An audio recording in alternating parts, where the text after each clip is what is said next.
بسم اللہ الرحمن الرحیم۔ محترم سامعین و ناظرین، سوال پوچھا گیا کہ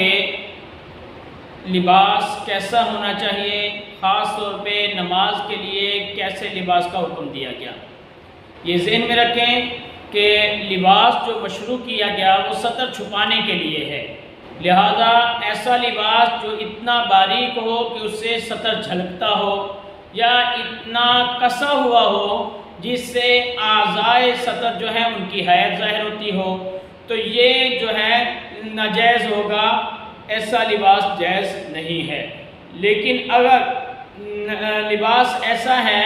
جو اعضائے سطر کو تو چھپائے ہوئے ہے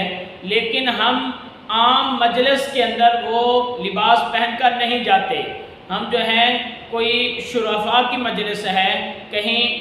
کسی دفتر میں جانا ہے، آپ نے کسی پروگرام میں جانا ہے، تو اس طرح کا لباس پہن کے نہیں جاتے، تو ایسا لباس پہن کے نماز کے لیے آنا بھی مکروہ ہے۔ یہ نماز اللہ تبارک و تعالیٰ کی عبادت ہے، اس کے لیے حکم ہے کہ زینت اختیار کرو، ایک وقار کے ساتھ، زینت کے ساتھ اللہ تعالیٰ کی عبادت کے لیے ایک مسلمان کھڑا ہوتا ہے، تو اسے اس طرح کا لباس پہننا کہ عام لوگوں کے سامنے جب وہ کسی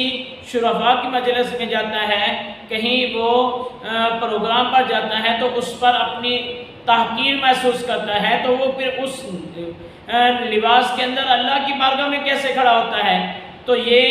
ایسی نماز کے اندر ایسے لباس کے ساتھ کھڑا ہونا یہ مکروہ ہوگا، لہذا اچھا لباس ہونا چاہیے۔ اسی طرح